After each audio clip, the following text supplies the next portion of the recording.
भोजपुरी में आ गया भाई भूकंप। मैं ऐसा बोला तो आप लोग कितना आदमी सोच में पड़ गया होगा कि कैसे बोला कि भोजपुरी में आ गया भूकंप। देखो सबको पता है कि भाई हनी सिंह जो इंडिया के इसकी गारंटी सबसे मैं नहीं दे सकता। रैप में सबसे बड़े गायकार है भाई। उनके साथ एक ऐसी लड़की जो कभी रोड साइड में गाना गाया करती थी, ढोल बजाया करती थी, मगर आज उनका अगर बात करें रागिनी विश्वकर्मा जो हनी सिंह के साथ उनका गाना आया, जो गाना आप खुद सुन सकते हो कि भाई इस गाना में हनी सिंह ने खुद रागिनी विश्वकर्मा को फोन करवाया उनके सर के पास और बुलाया।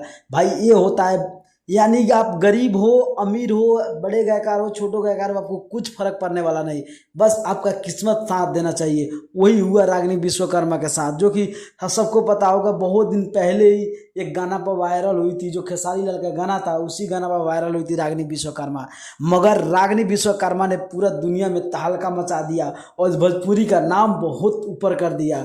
भाई यही होता है बस हवा निकल गई। भोजपुरिया समाज, यही होता है भोजपुरिया समाज, जहाँ पाए वहीं ढुक जाता है भोजपुरी। और सच में यार भोजपुरी में बहुत बवाल गाना जो हनी सिंह के साथ गाना आया है उसका।